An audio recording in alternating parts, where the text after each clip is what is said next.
Today we're taking a look at the JMGO N1 Ultra 4K triple laser gimbal projector. I don't normally do a lot of videos like this, but the N1 Ultra here does so many things I have not seen before in a projector. You all know I love my projector, so I wanted to get my hands on it, test it out. JMGO is actually sponsoring this week's video as well, so a huge thanks to them. Going over some really quick specs, we'll go over everything as we dive further in the video. Be sure to check the timestamps for the different categories. This is a 4K projector with up to 150-inch projection. It uses MALC triple laser optics, essentially leads to a little bit more brightness and a little bit better contrast. The N1 Ultra has 2200 CVIA lumens. It is insanely bright. It even works in like bright, sunny daytime conditions in my experience. It has a 1600:1 contrast ratio with shockingly deep blacks. It has HDR10 support.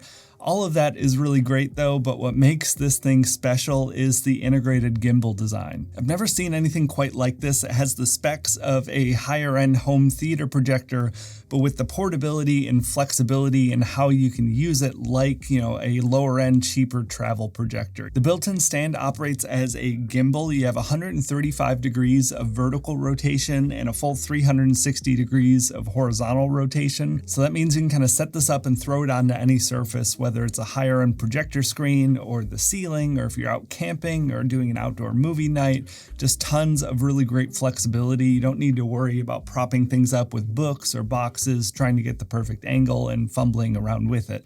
That's why I've avoided so many of these higher spec projectors for so long, just because I have a lot of edge use cases in how I use them, and this kind of fits the bill and offers me the best of both worlds. With all of that flexibility using the gimbal, you obviously get auto keystoning and autofocus, but it's also something that can operate continuously. So as you move it around and find the placement, it will continuously adjust both the focus and the keystoning. So many great use cases without having to sacrifice image quality. It's also a pretty reasonably small projector. Comes with a nice carrying case as well, which is a great touch, because what good is a portable projector if you can't bring it around with you anywhere? In addition to that auto keystoning and autofocus, you also have a built-in screen detection setting. So if you have a good quality projector screen set up, you can just point it in the general direction and let this thing handle and do the rest. It works great in my experience. And in addition to the smaller gimbal stand that it comes with, you have a couple of optional accessory stands that you can buy if you're looking to set up a more permanent,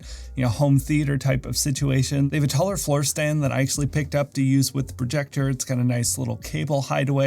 Just the quality and fit and finish is great with that. And then you also have the option for a ceiling mounted stand as well. Truly a best in class option for flexibility and setup options, but it also is completely respectable and more than holds its own in a more permanent home theater type of setup. The 4K resolution looks excellent and crisp. The autofocus has always been really fast when adjusting. I did my best to capture some camera footage of the image quality, but you have to trust me, it doesn't do justice compared to seeing this thing in person. The colors are really vivid, but they also feel natural and look accurate.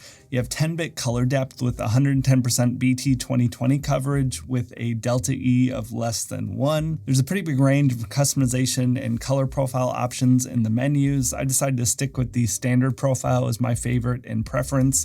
I did turn down the saturation just a smidge, but it truly looks great and natural and accurate.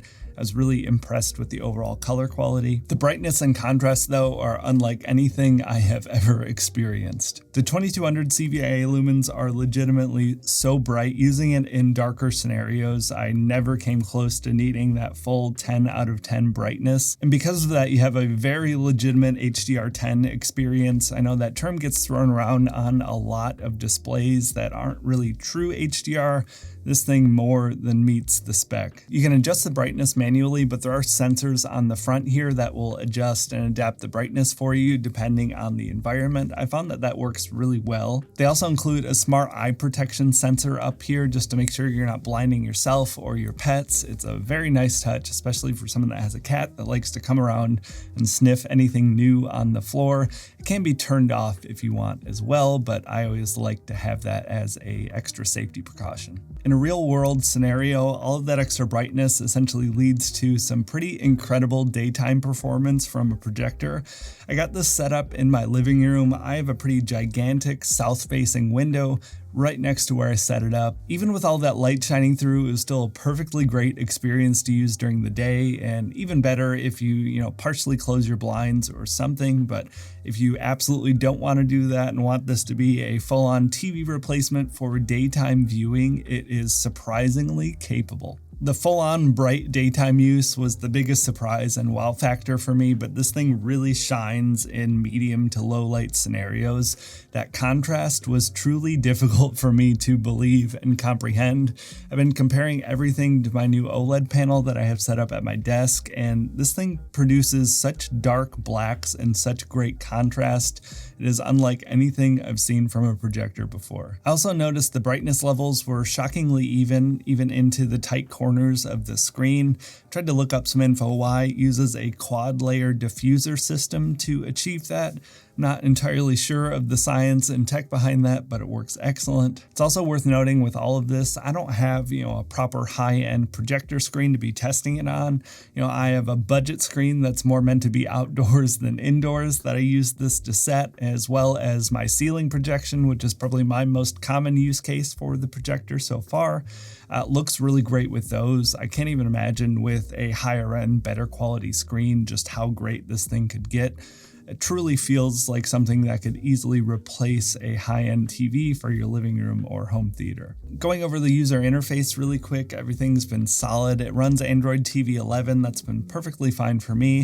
It's honestly not my favorite operating system, but I've come to expect it. Every projector I've ever tested always uses Android TV. Navigating the menus feels snappy and fast. The menu system's pretty intuitive. The remote feels nice and polished and simple, just enough buttons to get you where you need to be without the excess. I always hate that on the Roku remotes have all those extra buttons for specific apps. That is not my style.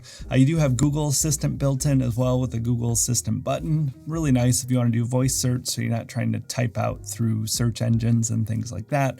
There is no backlight on the remote though. That was my one main complaint, is the missing backlight. Again though, that's something I've run into on quite a few projectors I've tried in years past. Covering the iON connectivity, you have everything here that you would hope to expect, at least from me. You have two HDMI 2.1 ports, one of which is an eARC port if you want to be able to plug in a more substantial sound system for a home theater setup. So if you don't want to go the route of using the built-in Android TV, you can plug in, whatever sort of streaming stick or device that you want. You can also plug in a game console. I had a ton of fun plugging my Series X into this. Playing on a gigantic 80-inch screen felt great. Latency was extremely low. I have no way to properly test it myself. They advertised 15 milliseconds. I didn't notice any kind of latency issues testing it. They also have built-in MEMC, the motion compensation. It was really great playing Red Dead Redemption 2. It's probably the closest I'll ever get to playing an actual 60 frame per second patch for that game. Gaming on this was really excellent, just so immersive being able to play on such a large screen. In addition to the HDMI, you also have one USB-A port and one 3.5mm headphone or audio jack. And outside of the physical ports, you also have Bluetooth 5.0 and Wi-Fi 6, so pretty future-proofed there on the digital connectivity. Wi-Fi 6 was a nice addition and something you don't always see in this sort of thing. I'd mentioned the HDMI eARC port in here, but if you're not looking to, flesh out a full home theater setup, the built-in speakers sounded surprisingly great. It uses two 10-watt speakers that cover as low as 45 hertz. In reality, in practice, there is a real nice depth to the sound with using this. I was impressed. It was co-created with Dyn Audio. It supports Dolby Audio and DTS. It's not the best measurement going through my microphone and YouTube's compression, but I did record a quick sample with my microphone so you can get an idea of the audio.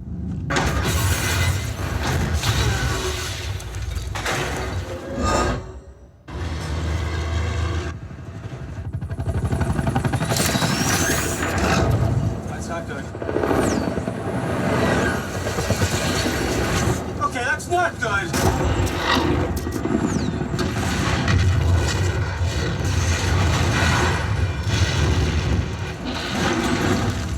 Between Between the flexibility with the gimbal design, the excellent image quality with all of that brightness and contrast, and completely respectable audio from the built-in speakers, I am impressed. The overall build quality feels really nice and polished. It really has a high-end feel. The design feels thoughtful. The built-in carrying case is a really nice touch. The rear fans on the back to keep this thing cool are extremely quiet. I barely noticed them at all in any sort of, realistic real-world scenario. I also really like that the power plugs into the gimbal stand instead of the unit itself. I think it helps just add another layer of polish, but it also helps prevent any sort of tangling or twisting if you're moving this thing around a lot to set up the perfect picture. I believe they're running some promotions right now for the holidays though, so be sure to check the link in the description down below.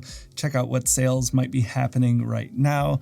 They also have the N1 and the N1 Pro. This is the highest end model of the lineup, but those have this same great flexible design with the gimbal.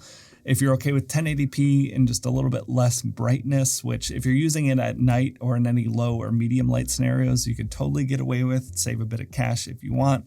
But this thing is truly impressive. I've had such a blast testing it out. Like I'd mentioned at the start, I've just never seen anything with this combination of specs. And you get the video and image quality of a high-end home theater type of projector, but you get the portability and flexibility like a smaller travel projector. Truly the best of both worlds. I actually might be replacing my living room TV with this. We'll see. I'm still toying around with some different options. My LED TV is starting to break after 10 years, so I'm going to be looking into some alternatives for that. This might actually fit the bill, but I really like having it in the bedroom for the ceiling projection. I'd love to hear your thoughts on this. I'd love to hear your thoughts on projectors in general. What are you using? What are you loving? Let's get that discussion going. Thank you all so much for watching though, and I'll talk to you in the next one.